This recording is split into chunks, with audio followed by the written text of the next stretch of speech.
technical difficulty this morning getting your computer. I think we need to upgrade your computer is what we need to do. We need to get Definitely. you some Macintosh or something. All right. Let me get myself situated here just a little bit. I got things thrown all over the place right in front of me. There we go. All right. Good morning, Nathan. How you doing? Good morning, sir. Good. How are you? All right. Good. So pretty excited about this one, guys. This is my main instructor here at the studio. He's been with me for many years. We'll let him talk about that for a second.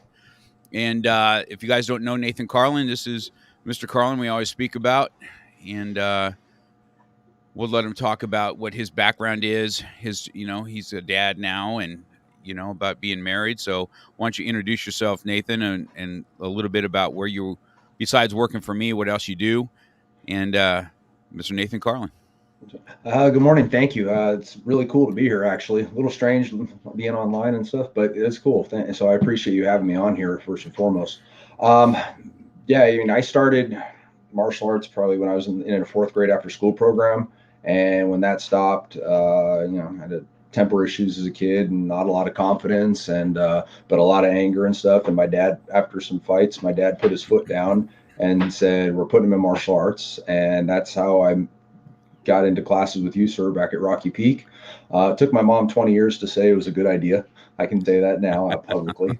But yeah, and so it's great family, great teachers all my life. I've just been very blessed with that, but I made a lot of bad choices. So I ended up in some places, and it was martial arts that brought me out of that.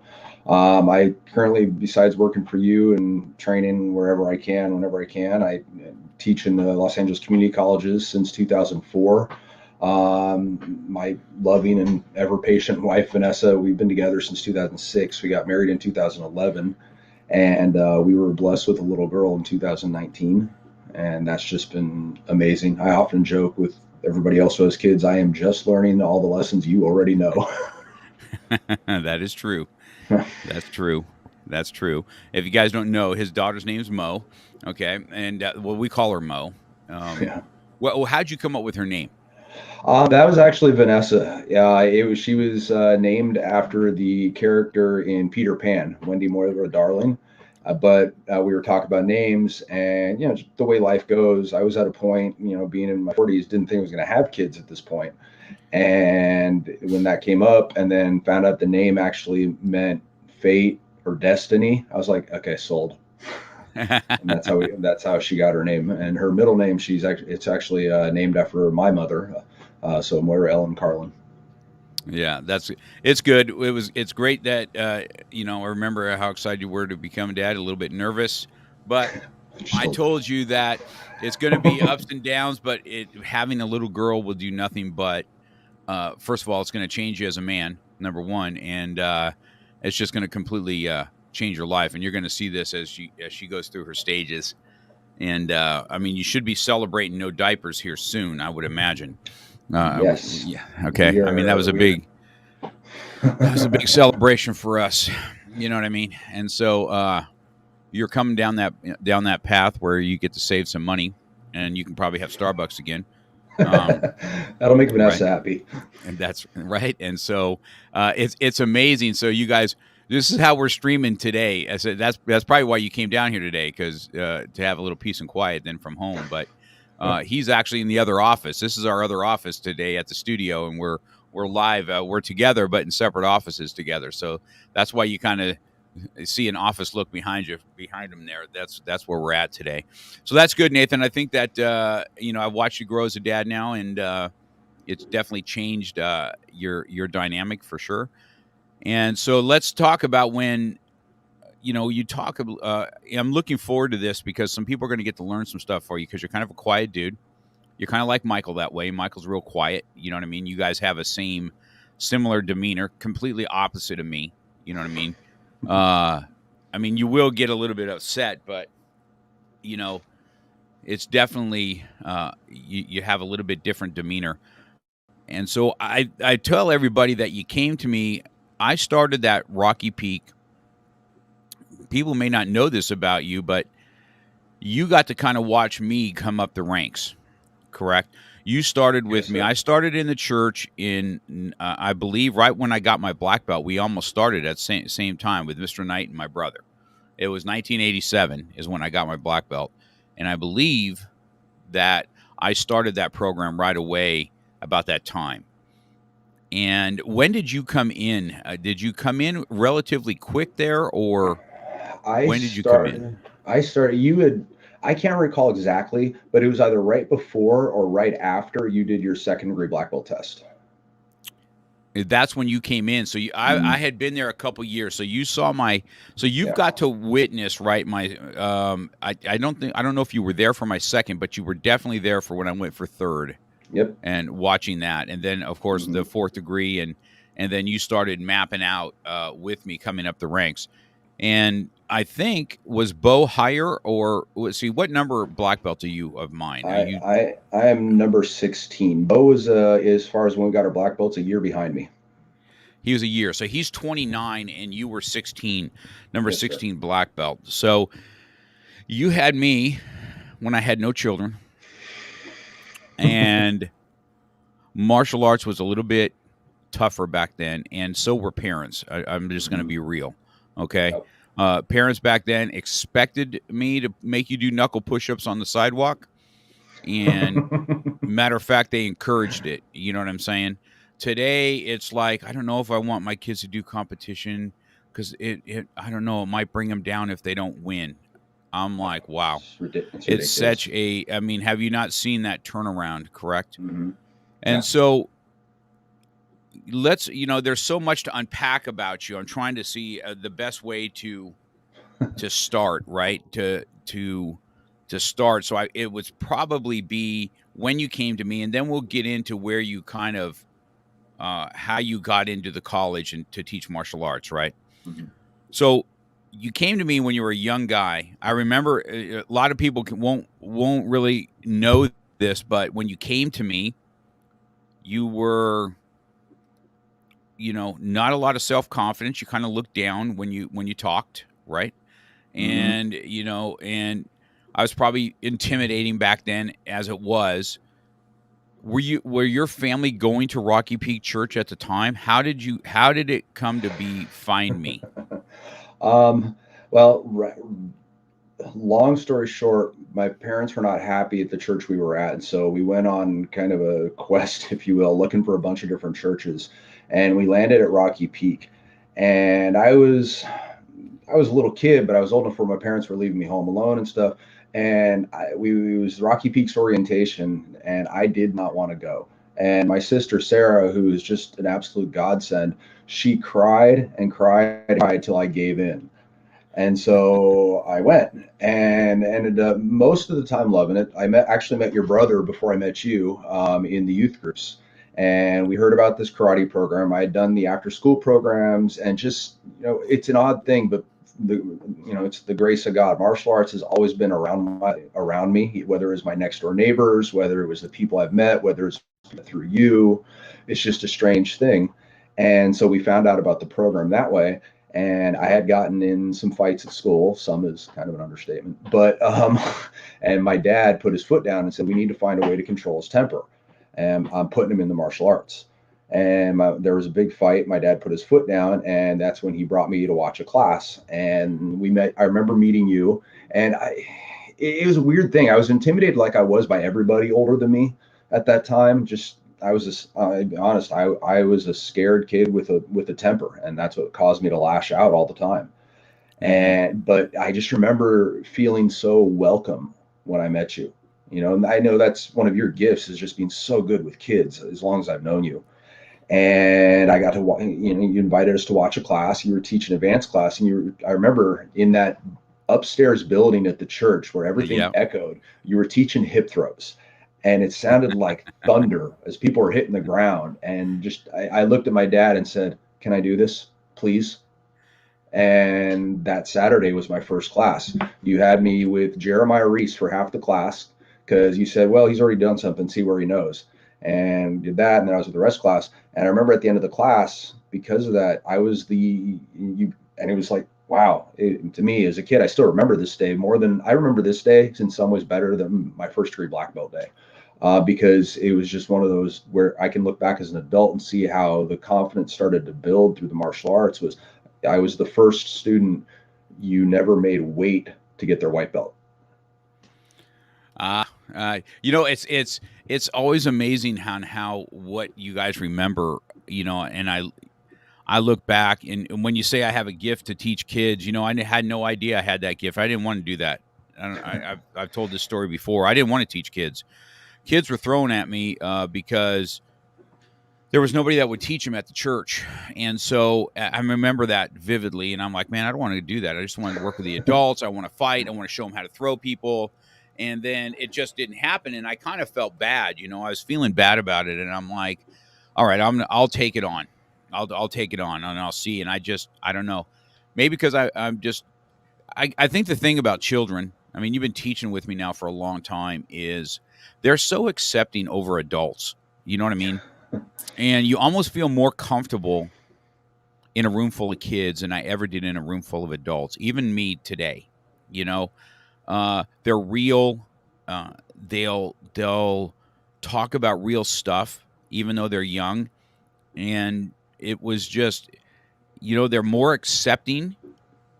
That's why I've always kind of looked at things like whether it's racism or whatever that looks, or bullying or whatever. Usually somewhere that is kind of taught, because for me, most of the time, children just want to have a good time. They want to roll around. They want to play tag and stuff like that. It's not a thing like that. And I don't know. I just kind of took to it. And luckily for me, I did. I just, and I remember you being part of that. I remember you coming up there. All you guys that have been around me for a long time, and see, so everybody that's listening goes, oh, Mr. Cox was teaching hip throws. You got to watch me in my prime, and so you get to always have those stories about me, even to my own son, because I've kind of, there was a time when Michael was coming up the ranks, I kind of released him to you and said, hey, listen, I want you to kind of take him under your wings, and so he has somebody a little bit more to follow than just me. You know what I mean? And Michael's taken that into his own world too nowadays. Kid's amazing. Yes, right. Yeah. He has. And so, and this is where we started. We started up at the church. It was a hardcore program because there wasn't really money to be made. So here's the thing. Back then, right, it wasn't a business. It was a privilege to be able to train up there. And if you didn't pull your weight, it didn't bother me if you're just going to up and leave, if that's what you're going to do. But, I was kind of a little more hardcore back then. And I remember you being there back in the time. One thing I do know, too, your dad's a lot like mine, where he took pictures and video of everything we ever did. And it would be great to try and find a lower ranking picture of you back in the day, whether I was giving you a purple belt or something to that effect when you were a kid. I know I have some of those somewhere. That was before my dad got the video camera, so there's photos everywhere. Right. Yeah, I'm sure that there's photos. You're a lot like me that way. I've got bushels full of photos. And that's one thing you and I should just do one time, is just, they got these things out now that you can just, you feed these things through and they automatically go in an SD card. And, we could really probably reminisce about what that looked like back in the day, for sure. Oh yeah, there's so much, and just some of the people and the stories around those people who've come and gone, and yeah. Right. So we were up there. So you got me at second degree. So I don't know, Nathan. I think that, so from there, as people don't know, we kind of branched out to Chatsworth Karate on the corner of DeSoto and Lassen.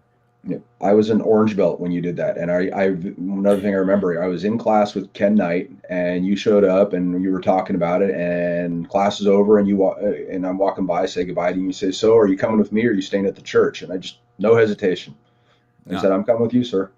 And yeah. So we opened that, right? I made the decision that the program was getting way bigger than the church really wanted at the time, because the kids program especially was just growing. And it was huge. So I decided that I wanted to branch down. And when I spoke to Ken Knight about it, he said, well, let's do it.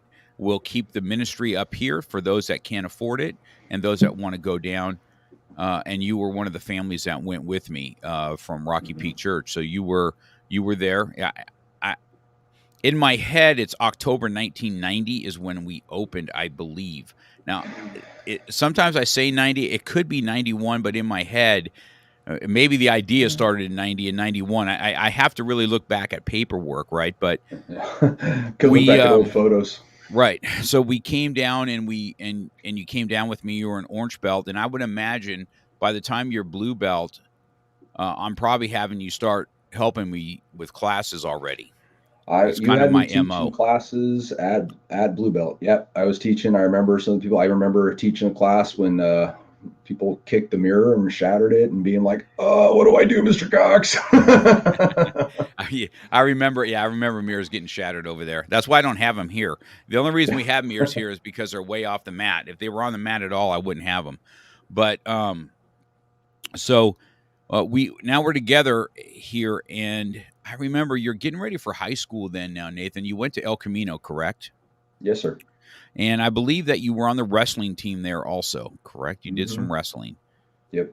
And, unfortunately for me, I don't think I went to any of your matches. I just wasn't engaged enough for that, I guess, when I look back on things, or it wasn't a real thought process in my head what wrestling could do for you. But that skill set certainly helped you in your martial arts realm because it was still something physical.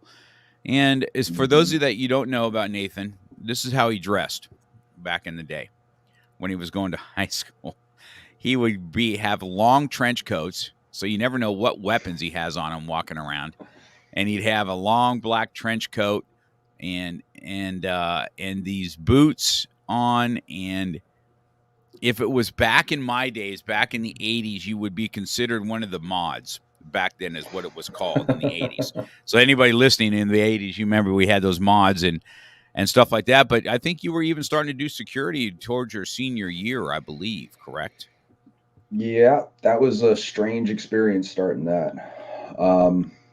Yeah, so it was friend Damon. He was talking. His dad was big in music industry. We thought didn't really know, but his dad wanted to put on this thing called Spring Days, and he approaches Eric Vigoro and I as teenagers about doing security for it. And so we end up doing it, and it's basically just some dude trying to relive the '60s is what it was. But it was a lot of fun.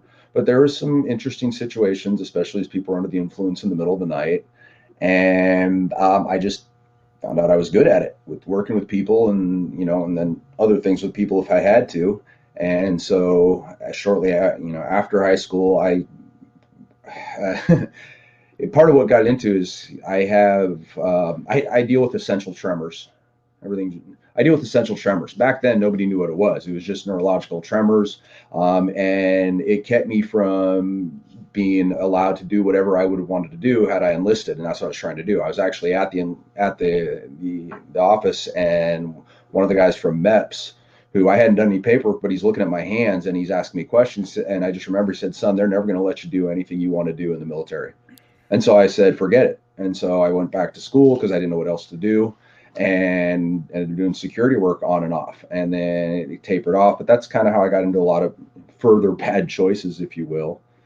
And so I did that. I did security work until I was 24, 25, as far as like actually in places, and other security work until I was 28 years old. Yeah, I remember those days, Nathan. The things, and I agree with you 100% that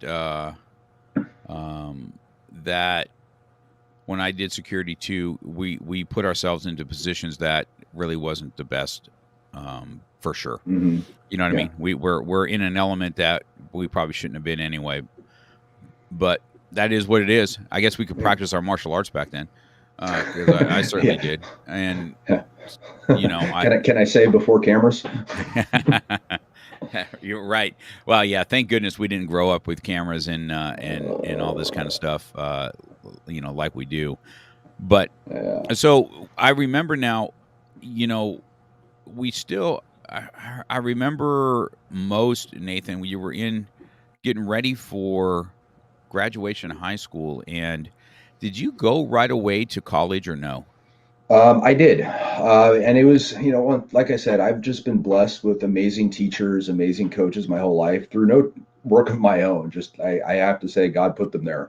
Starting with my parents, doing the absolute best they ever could for me, my grandparents, yourself. When I got into high school, Coach Terry Fisher, he was the wrestling coach, he was the choir director, he was a home ec teacher, he was a math teacher, and he's the one, him and some friends and yourself are the ones who really got me through high school. I had planned just, I'm going to do my GED and enlist. But then when that all came to an end, so I went straight into college, and just, it was honestly because I didn't know what else to do. I was one of those kids who I see nowadays who they're there trying to figure it out still. And so those that don't know, it took you quite a bit. I mean, you definitely, the word perseverance comes to mind when you talk about your college, uh, because it took you a long, long time, correct? To Yeah, most people in college, as long as I was, are called doctor. Yeah, that's true. I remember you saying, "Hey, I had to change this or I had to change that." I think you went from Pierce, right, Mm-hmm. to CSUN. Is that what you did? Correct. Yes, correct. And so let's talk about your martial arts a little bit, okay? Because you're with me. Mm-hmm. You're in my top 20 of black belts. You know, all those guys back in those days are super hardcore type dudes. All right. Mm-hmm. We fought hard. We played hard. We demoed hard. Yes. And you were with me when I competed a lot, and then Mm-hmm. you went on competitions with us, right? I mean, there's times that you drove with me to Las Vegas and Arizona, and I don't know, we went to Texas together. And did we all fly to Texas? Is that what we did? We didn't drive, did we? No, I we don't. didn't drive. No, I was never on a plane with you. There Never. was a lot of driving though, and my dad Yeah, would I sometimes come mean, along. I definitely remember Arizona and stuff. This is Mm-hmm. what I tell people. I mean, we were competing so much back in the day. You, myself, you and Bo, and making weapons and selling weapons and In making them hotel in the rooms. hotel rooms and stuff like that. So Yeah. that's always been something. But so when you got to me, you were always kind of like I was, right? You're always kind of experimenting outside of what we did. Mm-hmm. And I was always the instructor that, you were super loyal to the school. So I never really had an issue with it when you're out doing your thing, right? And you would bring stuff back. So let's talk about, I mean, you remember in my school, we are very self defense oriented. I know you remember when we had Robert Bussey come in, Absolutely. right? Mm-hmm. And he was a turning point for us as far as self defense. I mean, he Mm-hmm. was way before his time. People just thought he was crazy, right? But when Yeah. you look back at what his self defense was back then, he was definitely a man before his time. Um, before Krav Maga really kind of took off. So you remember us? We were doing classes with him on top of it, using the Mm-hmm. half staff, which was my favorite weapon back I in the still have day, the and half staff I got from him years ago. I do still you have it. RB? Yeah, the RBWI RBWI. Yep. half staff. Yes, yeah. And so we did that together. Bo was there with us, and we did all that together. When did? Well, let's talk about your other martial arts because you did martial arts in Pierce, correct? Mm-hmm.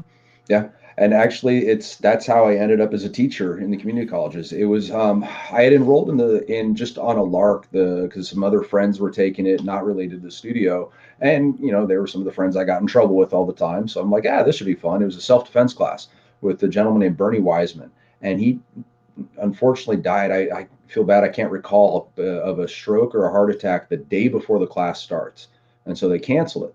The next semester, Shannon Reese and Elizabeth Kelly, old black belts. I don't remember Elizabeth's number, but Shannon was number 15. Her and I tested for black belt together, actually. They were. I'm like, I don't really want to do it, but they kept bugging me, like, no, you got to take the class. You got to take the class with us.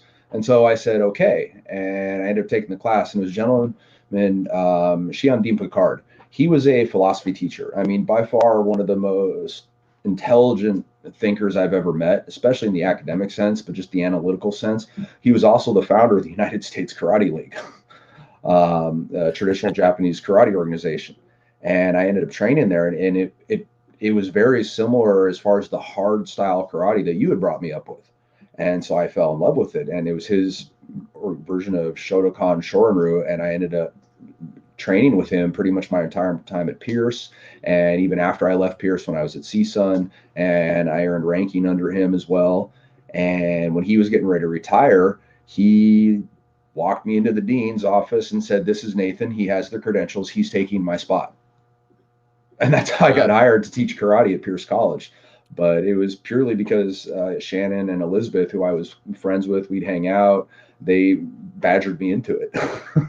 Yeah, that's that's a great story, because this is where you're at today, right? You're still now teaching martial arts, health, and all that kind of stuff. And there might be, we'll speak on something else in just a second. But I want to before I get to that, you got I think there was the one that you took over from, was he a Shotokan? Did you get your black belt from him also? Yes, sir. Right? He tested you out. Yes. And I didn't know he was testing me out. I just went out with him to their Upland dojo one day to train, and like I had done before. And at the end, it was a lot of stuff, and he had me perform. And I'm like, "What's going on here, sir?" And he said, "Just do it." And I get up there, and he presented me with a ranking under him. Right, old school type testing, right?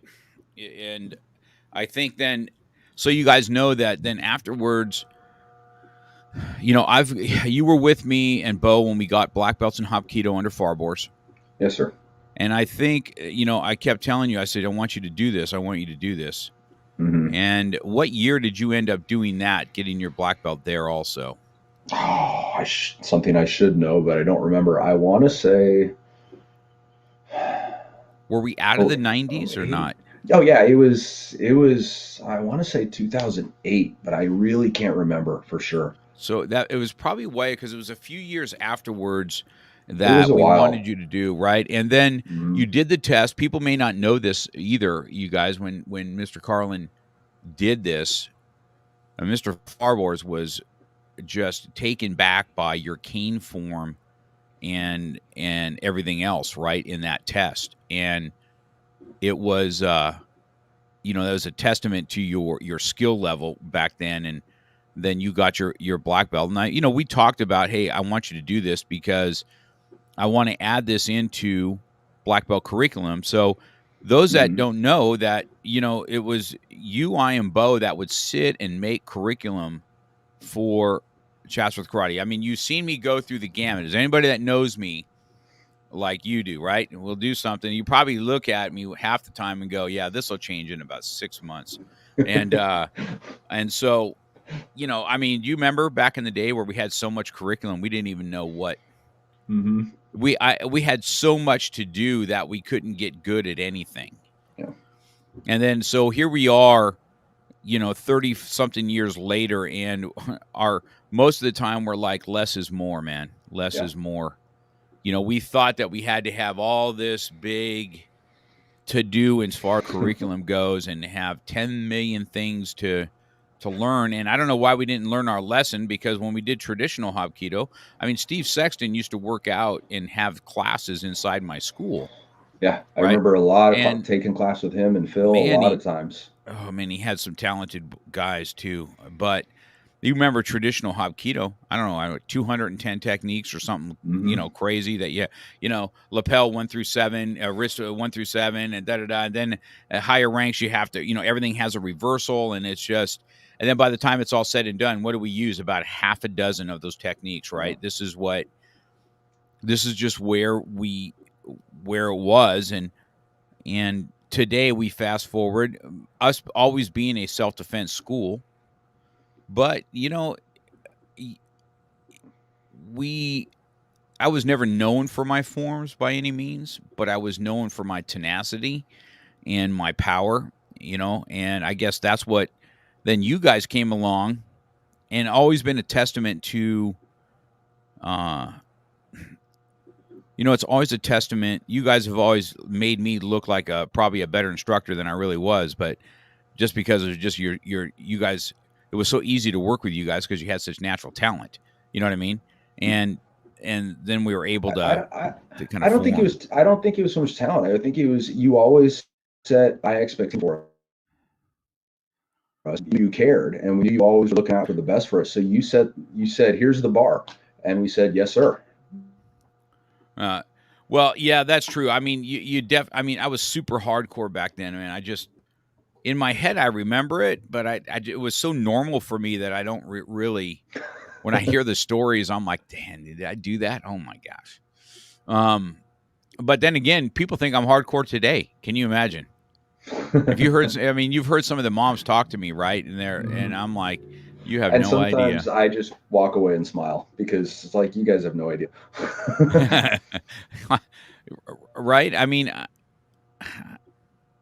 I don't know, Nathan. I mean, where do you think, when did having respect and saying yes, sir, and no, sir, or yes, ma'am, and no, ma'am, when did that become obsolete? I mean, I can't for the life of me understand that when you come into the studio, part of the protocol is put your stuff away. It's not mommy put your stuff away, it's you put your stuff away.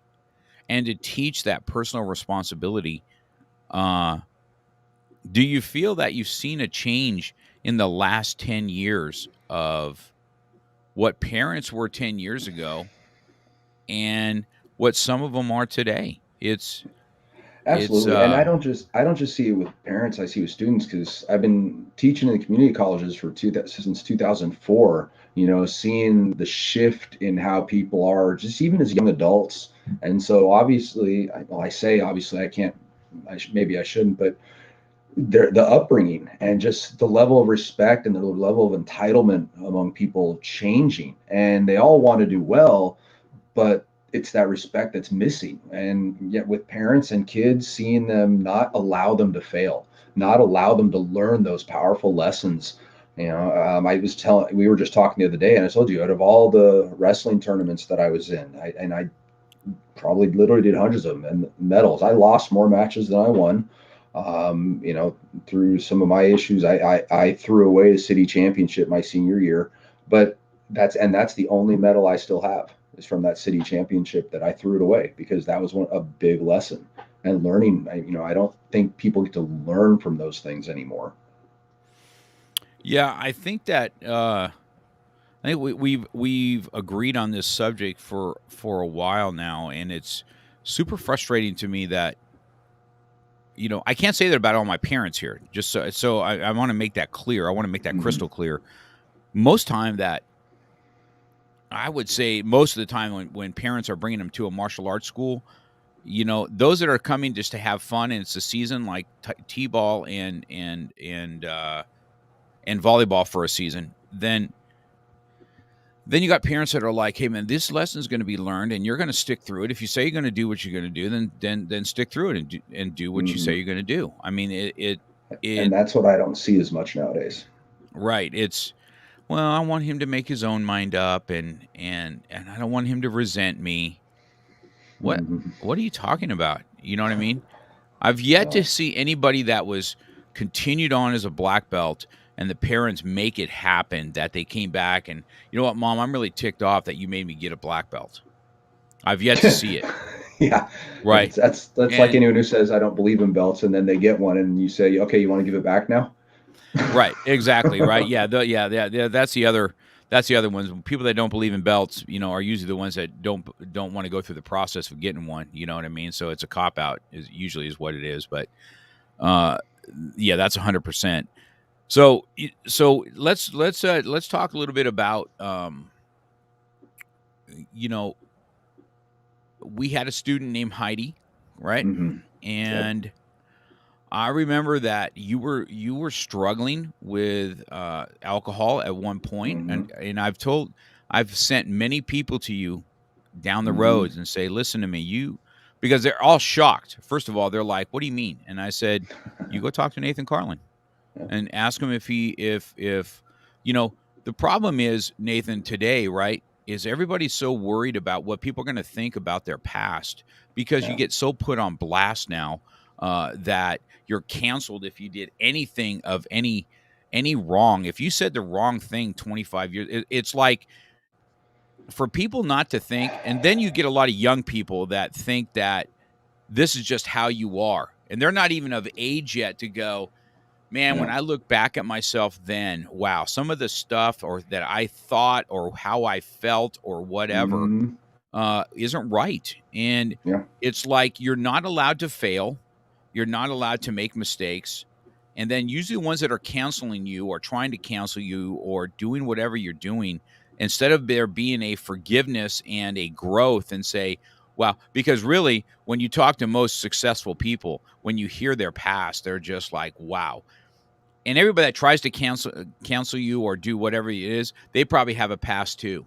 You know what I mean? Hmm. And it's What's, like this. what's So it's the line? There's no saints without a past. right, correct. You're right. There is no saints without a past. I mean, can you imagine the cancel culture for Paul in the Bible, who was a Christian killer, right? You know what Yep. I mean? The ultimate killer, and and God changed him on a path, right? So you know, let's speak about that because you and I had to have a Hmm. heart to heart, and I said, "Hey, Yep. man," and I think it was Heidi is the one that helped you uh, Yep. at Rocky Peak. Absolutely. So Absolutely. let's talk about that a little bit.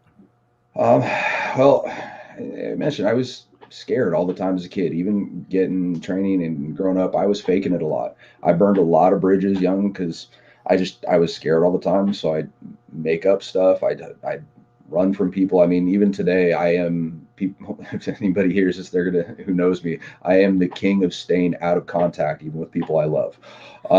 Just and I hate it, but yeah, it is. Anyway, I started drinking pretty heavily in high school. I mentioned I threw away that city championship that would have taken me to state and got me a scholarship to UNLV because I got drunk, and I was hungover and I lost that tournament. Um, and I had people after high school who were telling me they were worried about me, including some people who were pretty heavy into drugs themselves, telling me they were worried about me. So that tells you something. Hmm. Um, and just the choices I was making were not good ones, but I was able to hide it. I was just like that. So even the place I was working, the things I was doing, I hid it from everybody. There was only a few people around me who knew what was going on, and sometimes they were just as bad. And then you mentioned Heidi Phillips. We dated for a while, but decided it was the line in NAAA is two sickies don't make a welly. that's um, that's an awesome line right there. Yeah, and it was just and it just was weird because we were such close friends that it was weird. But because of that, we had a different communication level, and we were hanging out even more and more. And we're sitting there. This is she was already. I can't remember if she was engaged yet or already married. We were sitting outside Rocky Peak Church and just talking. And I had a really rough week. Some bad stuff went down, and she says we need to go see Mr. Cox. And I just remember looking at her going, "What the? Sorry, don't want to curse on your show, but what are you talking about?" And she said, "No, you need to. You need accountability in your life again." And so we came to the studio. It was probably like around midnight. She called you, and you came down, and you're like, "Well, what's going on?" And we had a long talk. We were there probably till like 2 in the morning talking. And I can say that was the moment that started to turn my life around as far as that stuff goes. And it I was remember that. because it was Heidi Phillips dragging me in there, and she had been on me about this for a little while, and finally she just said, "You're doing it." And she was one of the few people in my life at that time who could say that to me, and I would listen to. Yeah, Um, that's right. And the ironic thing is we lost Heidi Phillips a couple years ago to a drug overdose. Right. yep. It's for somebody that would help. She'd help the world, and we couldn't help her. I mean, you and I were kind of close to her because of Mhm. the past of what she did. She's a perfect example of somebody that couldn't get past their past, Yeah. and it would be thrown in her face constantly, and Hmm. it's which is a sad thing for sure. But I remember the conversation, you guys, and if you haven't been with Nathan, I mean, this is when I say this is some real talk, it's some real talk. I remember having to have the conversation, saying, "You're going to have accountability to me, because if you don't do this, you're not teaching for me." Hmm. It And I wasn't even remember that. having that. Yeah, it was. You're not going to be allowed at the studio. Yeah, That and was.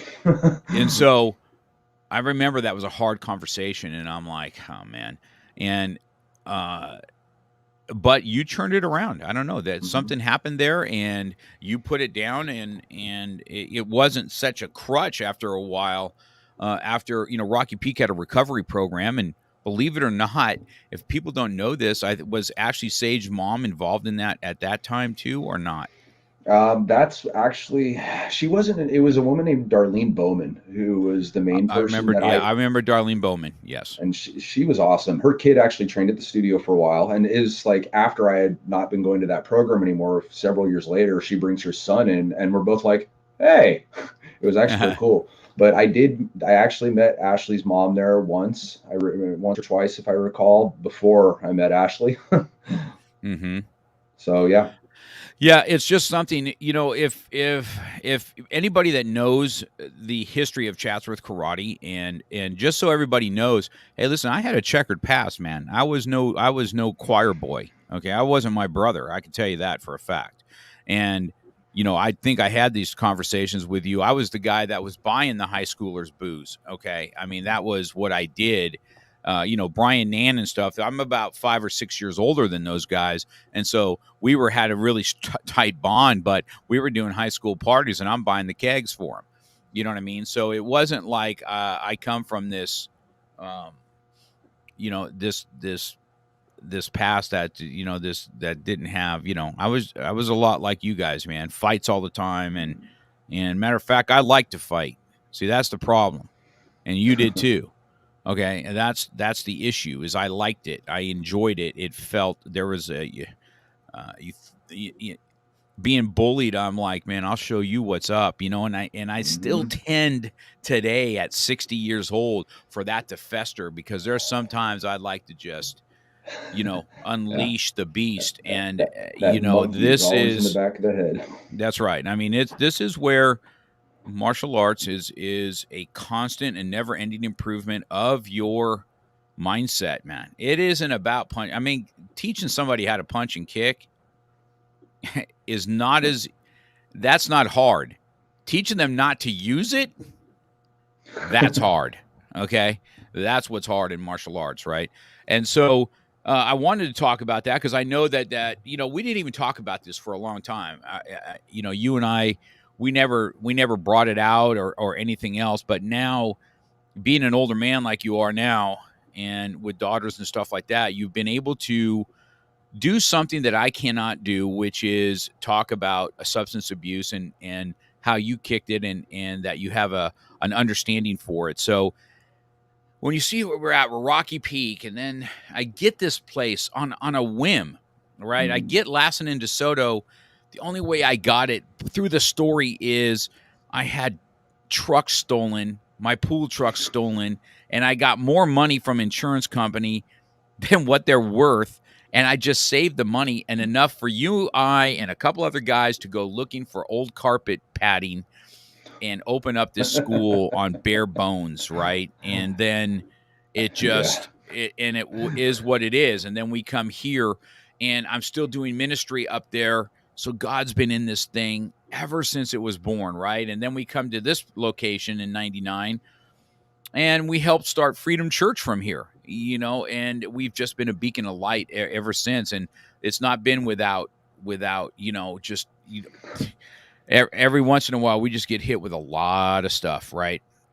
And so it's a testament to you that you've come past that, and you've been able to help a lot of other people with these issues, just like um Bo had his thing, as far as helping others in bad families, right? Mother and father issues. And Mhm. you'll get me in now at this age on how to help with, you know, really divorces and what it's like to be a single dad. Because to be honest with you, is it hard? It was hard, but I kind of enjoyed being a single dad. And I've got to give you all the lessons now of, hey, man, you know, even in marriage is hard, man. Stick to it. If you got somebody that you can stick through, man, that stick through the marriages. And we've got to have those conversations, which has been Mhm. awesome. So to watch you guys grow up to be the men that you are, including my own sons, this has been nothing but a blessing. I don't know if you guys know this about me, but I remember praying for a long time when I was a single dad. God, let me get all my children to 18 years old, please. Okay, let me be around for this. Now I'm like, can you wait? Can you stick me around until they're like 50 to make sure that they're good?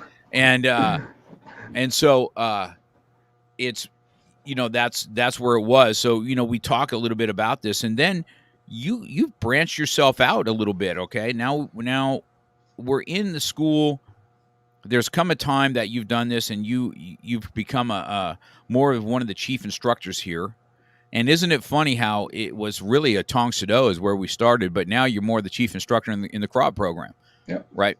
And how things change because we've got so many black belts now that can take that on. And Michael's taken that role, and he's doing Yeah, amazing with it. And Ashley with the little dragons, and yeah. yeah.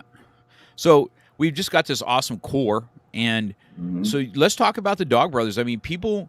This is the other thing that when I say that we have a school with a very diverse skill set, and you're one of them that has this, right? You brought this Dog Brothers into the realm. I mean, for all purposes, right? Without you doing it, it would not be around. Okay, Ashley wouldn't be doing it. Nobody would be doing it. And so let's talk about the Dog Brothers and what made you guys go. Because if you guys don't know this martial arts, this is knife on knife, stick on stick. This is real fighting, 2 minutes. The only rule is, you have to wear a fencing mask so you don't get a stick across your noggin, and you still get stitches in your face, even though you're wearing a mask. But where did this come along, and why did you start this? Well, I first heard about the Dog Brothers long before I was involved in them. They hold their gatherings, which are full contact stick, training knife fights, and it's something that was started by Mark Crafty Dog Denny, Arlen Sanford, and Eric Noss, and just trying to see if this Filipino martial arts worked, and essentially, and the motto is higher consciousness through harder contact. And Crafty Dog, he's the one who's really kept it alive and kept it going and inspired so many people to do it. I met him at a gathering years ago when they were being held at the Raw Gym.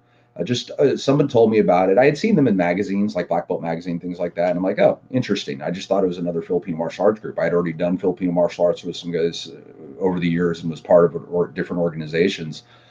But then I went and saw one, and I'm like, whoa. My initial thoughts, that was it. I was just blown away because I'm like, all right, these are guys testing it in this laboratory to see what actually works, see what's the myths behind it. There's all sorts of them about the martial arts world that make me laugh, but with the Filipino martial arts and this, and so that's going on. And then Guru Crafty, he starts his website up, and it starts to build. There's a forum, a membership association. I was join in on that. And the forum's amazing stuff out there with it. And then he puts it out one day that he's going to start a training group. And I can't recall if this was 2007 or 2008. And I sent him a message saying, hey, is this only for members or is this something open to the public? And he responds, send me your bio. And so I did. And he said, welcome. And that's how I started training with him, because I was very intrigued by the whole idea of higher consciousness through harder contact. But seeing the material that he was starting to put out through his DVDs, through his seminars, there's an aspect of it. It's not just stick and knife fighting. There's also what we call die less often, and it's the self-defense side of it. And it's a very, very realistic approach to self-defense that fit with what was going on with how things were shifting because of Krav Maga. And even with Tang Soo Do, I mean, let's be honest, you never held the traditional view of the art side of it, and I never did either. I just enjoyed it. But so I saw that, and I joined his training group. We were at Boxing Works out on PCH, and just got along really well with him, and found he's a teacher's teacher. And the way he was growing this and developing a curriculum for Dog Brother martial arts, which is separate from Dog Brothers. The Dog Brothers are the people who fight. It's this tribe of people who've been accepted. They've fought multiple times. We know each other. Most of us are pretty close. When we see each other, we love cutting up and we love smashing on each other. Right. Awesome. Yeah. And then the Dog Brother martial arts, I was training in him with the stick and knife work, with the what we call Aikido, which is the empty hand work.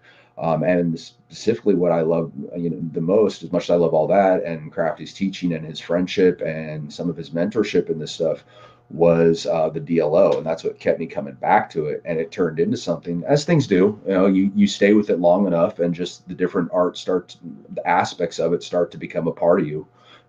I always joke. There's a lot of things in the martial arts. The only trick is sticking around long enough to figure it out. Right. um, Yes, that's true.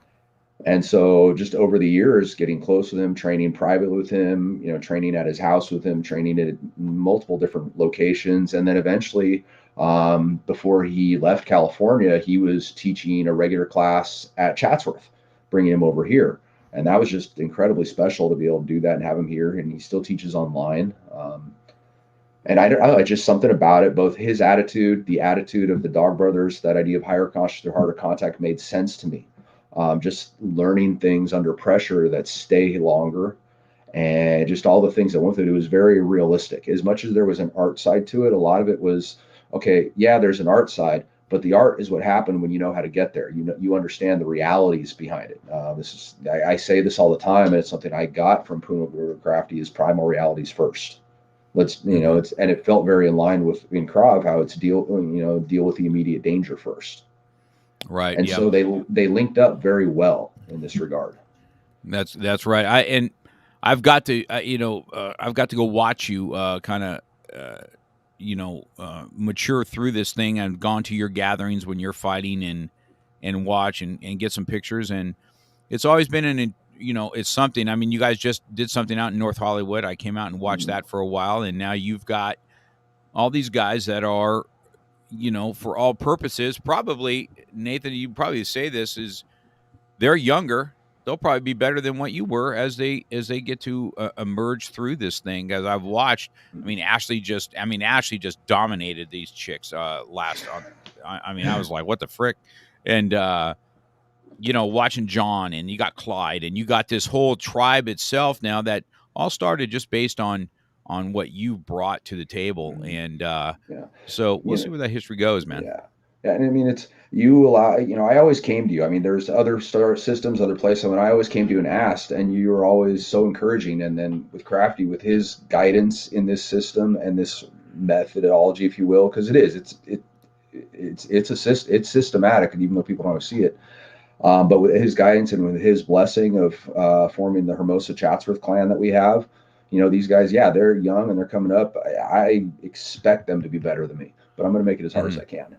That's right. Well, I make it as hard as they can every friggin' week. Trust me on that. Okay, and I do use my daddy complex on them. Like, I still have a dad card. That's probably why you don't go as hard on me, because you're like, hey, it's kind of like my dad. I don't want to just kill him. And so this has been fun to watch what this is growing into. And I agree, and I appreciate. I always get these good acclimates from you guys that. But, Mr. I let me experiment. I mean, let's get real. I mean, we know that what we were some of the stuff I was taught in my traditional stuff, I'd be like, this is just some bullshit. Okay, we this is not. And believe it or not, I didn't think anything about Krav Maga either. I just thought it was a bunch of, hocus pocus, and you screaming and yelling, and they're more intense and whatever. And then until I was invited and I went, and I'm like, wow, my ignorance was just unbelievable, right? I was like, wow.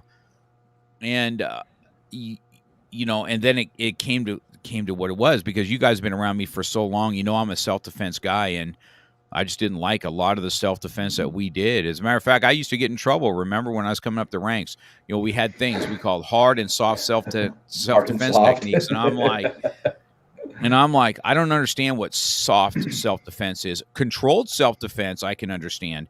Like, maybe I don't want to smash your face because you grab my wrist, and I have to, we have to exercise, caution and responsibility and respect to others that may be a little bit drunk, and we're not going to put them in the hospital for that. You know what I mean? Or a soccer game or whatever else it is that they get stupid at. But I think it's for all purposes, right? I think, I still see this today, right? Some other, I have a lot of black belts that do a lot of different things, and if it's for real and I see real value in it. The other thing about, the Dog Brothers is you got to put a little work in on the side, because you're not going to get out there when somebody's swinging chains or stick or a knife at you, and it was eye-opening for me, Nathan, because I remember going, this is going to tell me what really works and what does not. Mm-hmm. And Yeah. that's where Krav even got more solidified because of the Dog Brothers, because I was like watching what they did with stick, how they did it, all that kind of stuff. But the other side of it was being able to be offensive, right? It's just like now, Mm-hmm. right? We can do gun defense, but if you never shot a gun, what's the point if you Yeah. have a weapon and you don't know how to use it? Same with the knife, right? Those, you got these offensive knives, and you took that to the next level. Yeah. And one of And those things in the one of the Punong Guru Crafty's things is if you see it taught, you see it fought. And that's one of the things that keeps it very realistic quite often with Dog Brother Martial Arts and with that organization, because there's a lot of highly skilled fighters in the Dog Brothers tribe. One of my closest friends in the tribe, Foo Dog, Mark Odell, he runs the training mat out in Moreno Valley. Amazing coach, but fighter. I mean, he's one of my best friends, and he cracked my humerus. hey, listen, you're not best friends unless you can punch each other in the face, okay? You know, all my best friends, I have no problem punching them in the face, right? Yeah, Or my training partners, you know what I mean? If we can't be on that level where yeah. something's not right, yeah, that's kind of those things that well, that iron sharpens iron Mm-hmm. is a true statement for sure. So it's been great watching that, and we've had many talks about this. You know, a lot of people don't my instructor, Mr. I, was been so open to allow me to do all this other stuff. I was very Mm-hmm. careful on how I did things too, and I did a lot of seminars and stuff like that, but I didn't train in anything really heavy until after a 4th-degree black belt in Yep. Tang Soo Do, right? Then I I did it, remember that. right? And then I Mm-hmm. asked him, I said, "Hey, I really want to do this." And he goes, "Go do what you're going to do. Bring it back." And look at my instructor today, how he has adopted my self-defense even in his school and has me come out. Pre-pandemic, I was out there once a month. You know what Right. I mean? And him allowing me to form this within this school, and to see him be able to take it to that level. So, because sometimes traditional martial arts, even still today, right, we struggle so much on, am I really wasting time with this? Hear that Mm-hmm. train in the background? This is what I love about Yeah. Chatsworth. Uh, I'm a train freak. I love to hear the sound of that. It Yeah. soothes me. Um, it and so I think my daughter's going to be a train freak. that's awesome. Well, when She she's loves them. ready, she can come and she can ride the train with me. I'll take her. You Awesome. know what? We ought to just make that day. Um, but I saw that the benefits of this that my instructor did, and you guys brought it in, and just for every purposes, right? Whether it's my instructor, Mm-hmm. we don't always. I've never disrespected my instructor by any means. If Mm-hmm. he says this is what I want done, then this is what I'm going to do. But we've had many talks on. I've tried to get him to get rid of this terminology of soft self-defense techniques for years. I'm like, man, there is nothing soft about it, man. Yeah. You grab me, I'm grabbing you back. Okay, I mean it's just the way it's going to be. And Mm-hmm. so we never super seen eye to eye on some things, right? But and I think that's the same thing.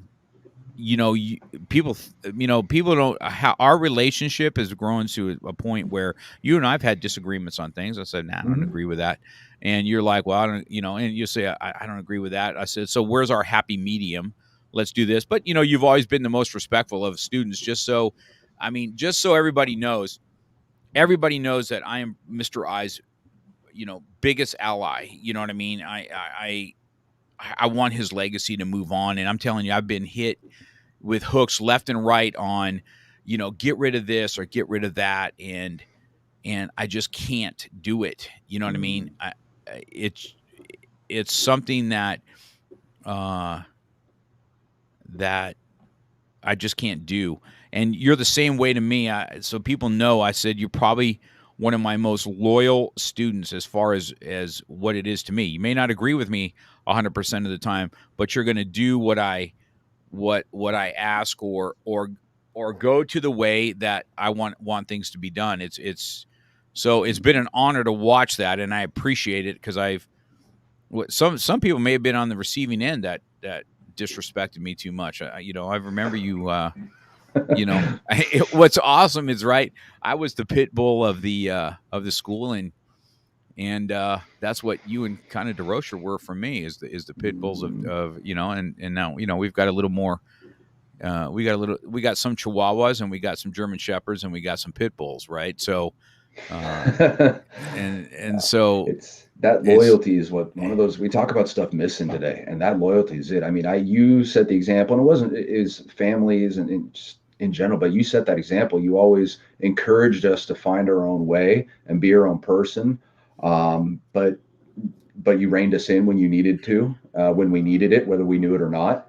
And so it's just the way, in my 40s now, from, it's been over 30 years, seeing how things have changed and looking at how I've changed. We talk about that is just, I don't understand the lack of loyalty, not trying to kiss butt here, but all the things that you have done to change my life for the better, and the good things that have come into my life because of what you have passed on to me, and from Mr. Chikawa down this line, and from all the other teachers.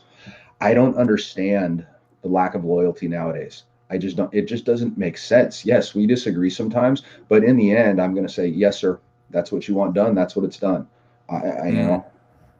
Part of my job is to carry your legacy on. That's true. So everybody knows we've had these, right? Where you probably say yes, sir, and in your mind you're like, he's going to change his mind in 3 weeks. And sure enough, I'll come back and go, I'm not digging this, bro. And he goes, okay, we'll change it back. I'll get back in the manual and change it. And that's why I never threw anything away. Right? You're probably laughing about it, going, it doesn't even matter if I get mad about it. He's just going to change his mind anyway. Right? And I think I think it's anybody that's around me. I think that loyalty is something. Oh, look at Sally's on here. Sally Vandenberg is listening to us. Hi, Sally. Isn't that awesome? Man, I miss her. That's a whole nother generation that used to be with us, right? I think that, loyalty is, that's the other thing about my black belts. I never really had issues with them learning other things. I mean, some black belts, they do things. I think some of the stuff they learn, I'm like, it's stupid. You know what I mean? But that's not for me to say. If that's what you like, if that's what you love, and that's your passion, then go after your passion. But just do it in the right way. You know what I mean? It's just like here, having a conversation. This school is a family, and if you're gonna leave, you got to leave the right way. You know what I mean? It's not like we don't understand that life gets in the way and things happen. Mm-hmm. And so I think that when I watch, it's like family, right? I can talk about you all I want, but nobody else can. You talk about them, and we're going to have an issue. You know what I mean? I think that's the age-old thing, and I've watched it with Mr. I. I mean, a lot of people don't. As he gets older and I listen to him speak and I'm like, man, none of this would be here if it wasn't for him allowing me the opportunity to do this training. And, I've got stories where he almost kicked me out. You know what I'm saying? Like my attitude was, I didn't do martial arts to learn how to fight. I did martial arts to hurt people even more than what I thought I could do. And then it turned out to be such different, and the lessons that I learned along the way, right? I mean, could you imagine? That's why I have a special place for special needs. You know what I mean? And I've learned that even more from Carson, right? I learned from what he's done with him and watching him and going, wow, he's just taking this to another level, and the joy that you have out of that. But, I told you guys the story before. When I was a blue belt, Mr. I would have me teach a day class, and there was a special needs. I remember it, and I'm like, I don't want to teach him, man. And oh my goodness, I got, I remember Mr. I going, maybe I don't want to teach you sometimes, and I'm like, oh, you know what I mean? And right, and it's to learn that valuable lesson, I'd give anything to give those times back to be where I'm at today. And that's what I'm talking about, cancel culture. Can you imagine me telling you I don't want to be working with someone with disabilities and da da da. I mean, for crying out loud, you'd be canceled. You know what? He didn't like people back then, so you don't get to see anything until you have some life, man. And you see your own kids made fun of, or your own stuff, or their friends, right, that have some disabilities, and you're like, man, what was I thinking, man? What was I thinking? And then you have this story, this awesome story to say, this is how I was, and this is exactly how I thought. And this is the lesson that I got. And look at, and today, don't waste this time doing my mistakes. Okay, take what I did and do this. And so, and I've seen you do the same thing. I send people to you for consulting. We are much more than a punch and kicking. As a matter of fact, I don't even know if we talk about much about punching and kicking. We're a counselor, we're a doctor sometimes. You know what I mean? And getting wounds and let's suck it up and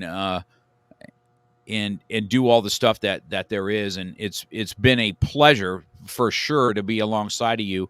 So what I think that you're pretty quiet about things. So it was a chance for me to get you out in front of the group and let people know. I think Jay is going to have you on his podcast too, somewhere in November. And he's going to get to see you from a different side. You know what I mean? I grew up with you. I taught you. And I know all the intimate stuff that there is well, I don't know it all. You and Bo did hide a lot of crap from me. Just so anybody listening, you want the funny story with tattoos? Where's that tattoo? You got it on your arm or something, right there. You see that tattoo one? Right there? There you go. He hid that. There was a time, believe it or not, I hated tattoos. And I didn't like his heavy metal music either. And I would destroy his CDs. Cassette tapes, whatever it was. And then I'd be like, you guys better never be getting tattoos. And he got this tattoo without me knowing it and hid it from me until I got my first tattoo. And he goes, well, Mr. Cox has one now, so I might as well tell him I have it. And I'm like, you hid that from me that long. Oh, my gosh. And so you can see I've changed my mind on tattoos. You see what I'm saying? So the tattoo thing is I have a different mindset for it now. So there's that. But that's just a funny story of how you've watched the school evolve. So, we're getting up past an hour here, so before I let you go though, Nathan, why don't you tell me what you think, what's the good and the bad that you see the growth of the school and our people that you and I have mentored along the way? What do you think, where we started to where we are today, and where do you think improvements can be made? Well, I mean, looking back, this is something you and I have talked about. There was a time when we made it so hard. I mean, it wasn't just Krav, even karate. It was a time when, and so the people who needed it couldn't stick with it. It was almost inaccessible sometimes how hard we made it.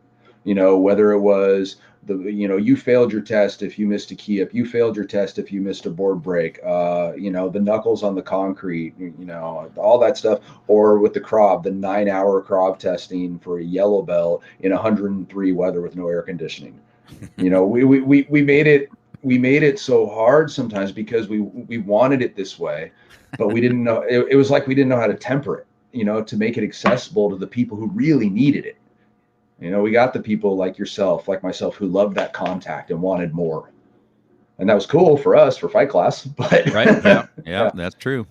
But so I think one of the biggest things is how it's become accessible and to bring it to the people who need that confidence, who need that competence, who need that support. As it's a family here. And seeing the people who lean on each other here, it's and how it's grown. You always say it's grown past you, it's grown past yourself, past me, it's even growing now past Michael and other people, to watch some of these younger people coming up and other families come up, and so it's become more accessible, and the benefits of it, I think that's just one of the positives, how it's grown that way. On the, and so it's the negative turn has turned into that kind of positive. The other thing I would look at is just with the students we have, and I would tell people is we've already said it like twice now, but just let them make the mistakes with these kids. Let them get out Mm. there. Let them make the mistakes. Let them Yeah. learn. Let them grow. You don't get real competence in life by always succeeding. No, that's right. That's a great lesson right there. You're right. Hmm. We've talked about this many, many times, and Yeah. my failures have way outdone and grown me more uh, than anything else that I've done. I think Mhm. that's a good thing to kind of end on there. And I think that Yeah. I get to, I've got the pleasure to teach you, right, and watch you uh, and watch you grow as a man, and now I'm watching you grow as a dad. And of course, when you're growing as a dad and a man, you have to grow as a husband because there's a juggling there that has to take place, right? And Yeah, so, I uh, am very fortunate with how loving and patient Vanessa is. I am not an easy person to live with. I will be the first to I admit that. can I can imagine. And just Vanessa is amazing to me and our family, and just becoming an incredible mother. Yeah. It's been great, man. It's been watching you got a great family, and I've known Vanessa's for as long as I have, and she, just so you know, his wife will elbow you in the face and have no qualms about it, and they will exchange knives as Christmas gifts. I mean, come on, does it get any better? All right.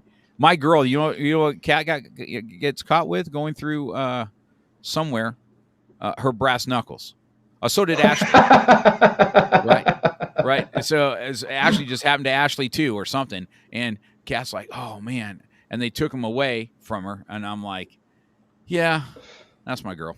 Uh, so it's great to have a wife that has your back and that's supportive that way. And most of the successful schools, I told you that Jay and his wife do have an awesome Mhm. relationship. You can see that John and Gisela are kind of working towards that, and there's you and don't look to me for that advice, but uh, the just watching even Bo and his wife, they've got this.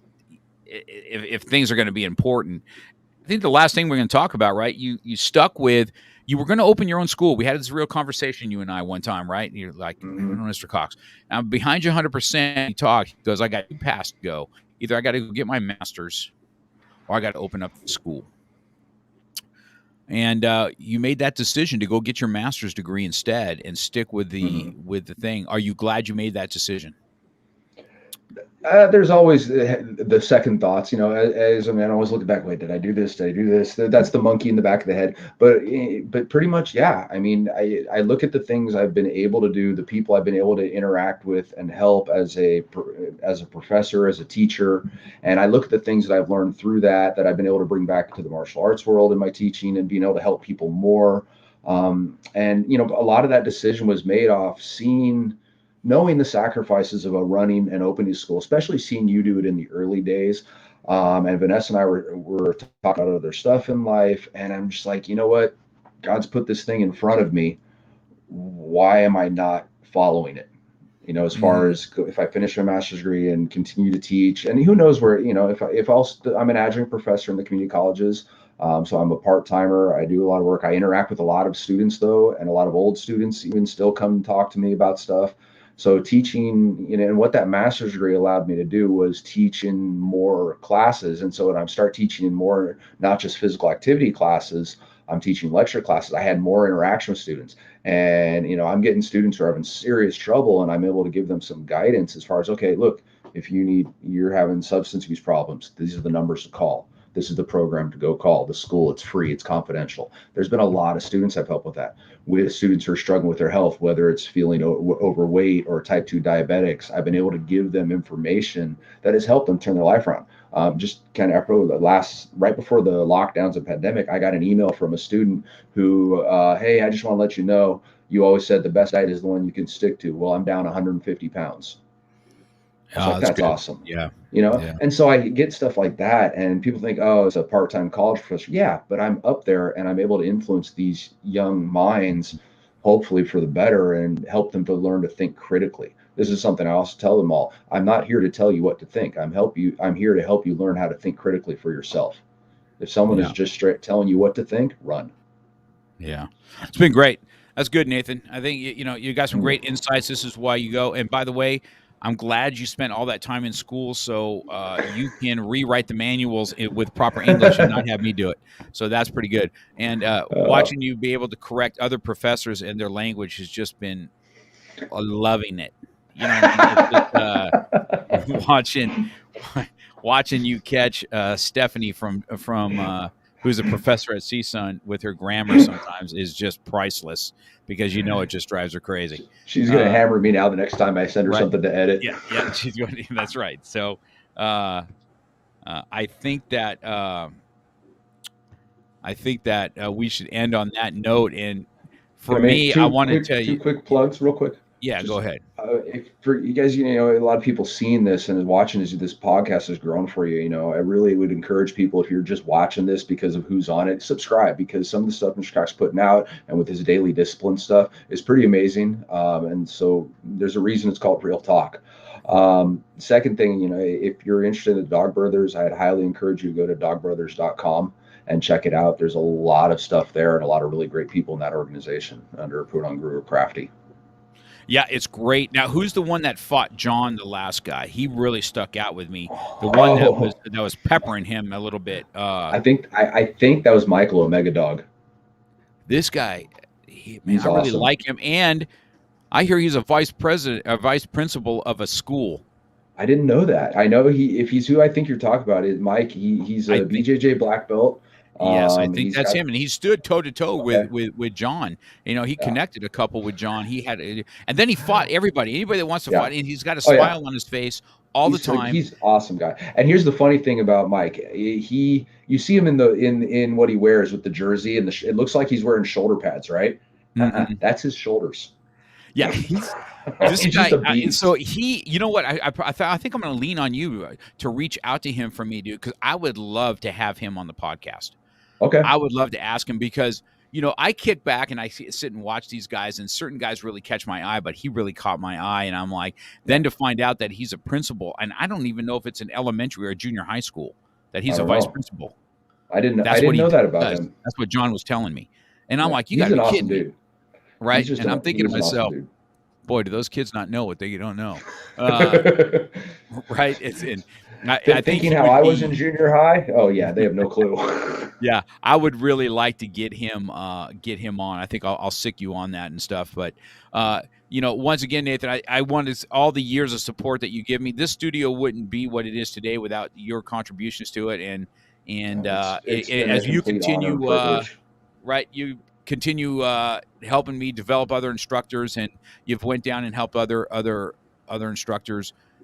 Just so everybody knows, we don't see eye to eye, but that's between him and I. Just so everybody doesn't really know our relationship. You know what I mean? And when push comes to shove, you've always had the school, and I wanted to thank you again for taking my own son underneath your wings and allowing him Mike's somebody awesome. that he can do with, right? Well, Mike's a cool kid, right? I mean, come on. He was a little hard on. Was I a little hard on him yesterday or what, dude? You were probably going, oh man, he's just getting hammered. They didn't. Mike's earning it. Yeah, I was. Mike had to go first on instructor training, and Mike is just. There's so much more to him. I probably had the same conversation with you when you were first learning to teach. I'm like, there's way more to you than you're letting out there, man. Yep. Don't be intimidated by adults. Mm-hmm. Okay. And, or you think that they're your peers or stuff like that. Cause he's his own man. He's fought in the cage. He can fight. He knows what he's Mm-hmm. doing. He can be out there. And it's just, Yep. and watching even Ashley, at least Ashley didn't cry yesterday in instructor training. So that was a plus, right? Yeah. I mean, I was hard on my own son yesterday. As a matter of fact, I left there going, man, was I too hard on him? I was going to ask you, but you would have been like, hey, no. No. Uh, For those who don't know what we're talking about, we had our senior instructor course for Krav Maga yesterday, and Michael and Ashley and several others went through it. Just phenomenal. Right. Well, and that's what it is, right? This is level 4. This is senior instructors, man. I expect some of the cream of the crop to come out of this stuff, right? I mean, Mm-hmm. you know what I mean? And so, but yeah, it was fun. That was fun doing that with you yesterday. All That's right, cool. bro. I'm gonna let you go Awesome. because we are the longest one so far, an hour and 20 minutes, and we talk every day. We do Yeah. this stuff every day, and we can still talk for an hour and 20 minutes. But I hope everybody got a chance to know Nathan Carlen a little bit more uh, than what you see just on the mat. He's a good man, good father. Luckily for us, both our parents are still with us, right? I know that Yes, sir. your family means a lot to you, and you know how it is. Just so you know, I got to be there on your first baby. I got to hold that. Same with Walter, my drum Mm-hmm. instructor. I got to hold his baby for the first time. So, you've been a great guy, dude. Hope you have an awesome Thank day you too, man. for All right, everything. we'll see you, sir. Thank you. All right.